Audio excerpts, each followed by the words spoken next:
So if parallax isn't measured along the image coordinate system, like everything else has been up to now, how is it measured? Well, it has to be measured because it occurs along the flight line axis.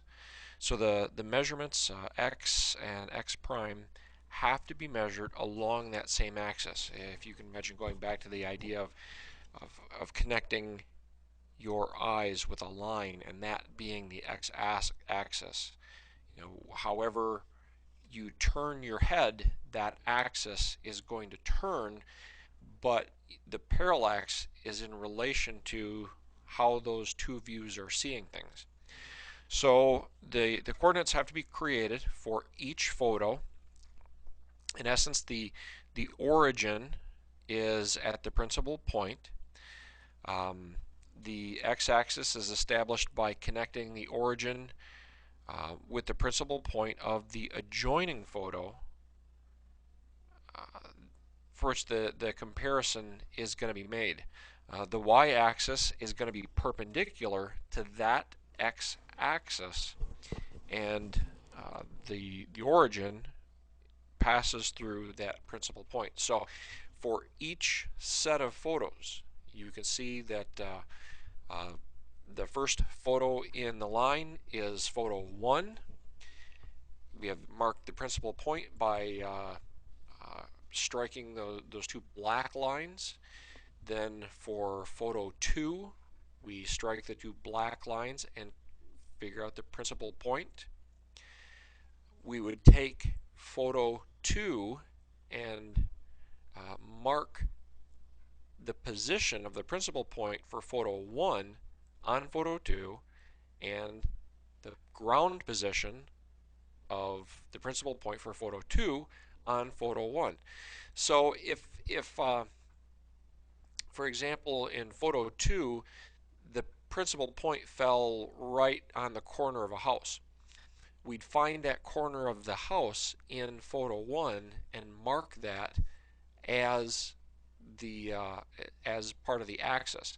Then we take all 4 of those points and connect those together, and that is the axis for measuring parallax for those two photos. Now, hopefully we don't very often get curved flight lines like this, but just as an example, then you can see how you go from photo 2 to photo 3 and do the exact same thing. You establish a different coordinate system for those two photos.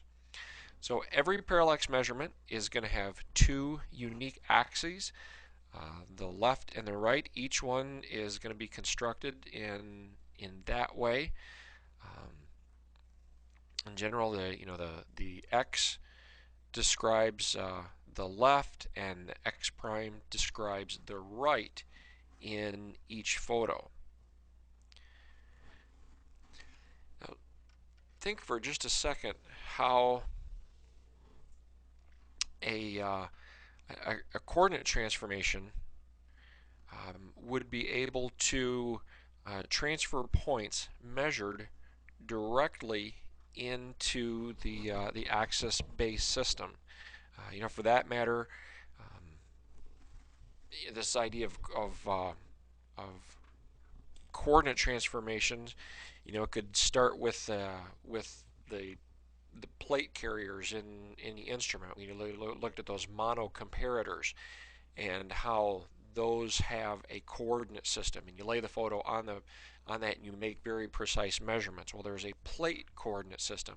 You'd have to transform from that into the image coordinate system. From the image coordinate system, you take the 2 principal points and say that the positive x isn't going from the principal point to the fiducial, it's going from the first principal point to the second principal point. That would become the basis for the coordinate system that we're going to be measuring those parallax things in.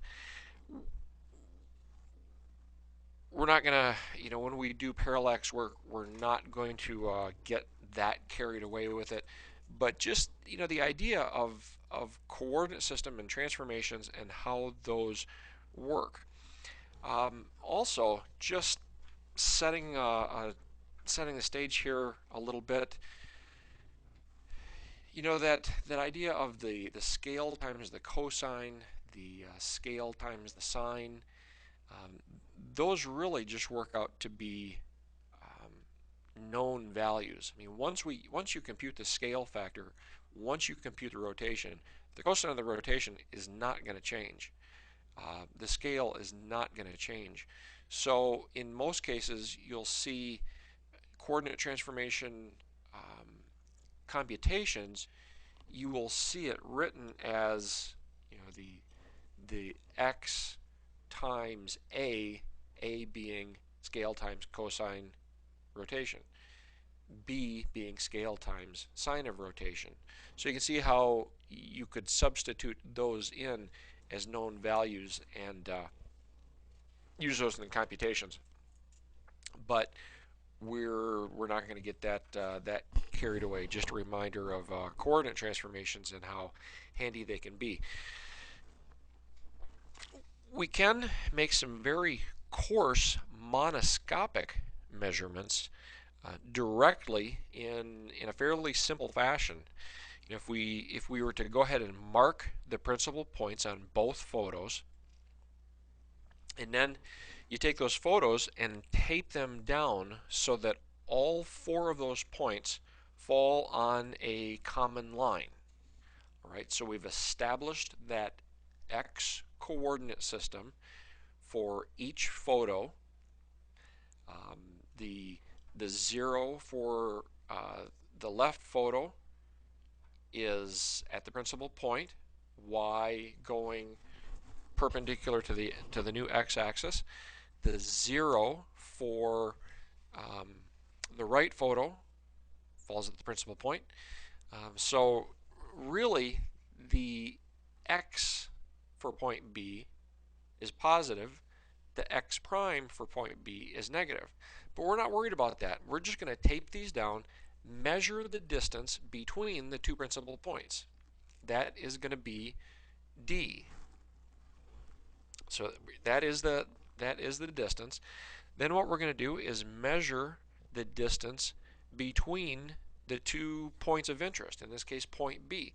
So you just take a ruler and measure the distance between B in each photo. Subtract that distance from the distance D, and we've got the parallax. I mean, that is the difference between the principal point distance and the measured distances.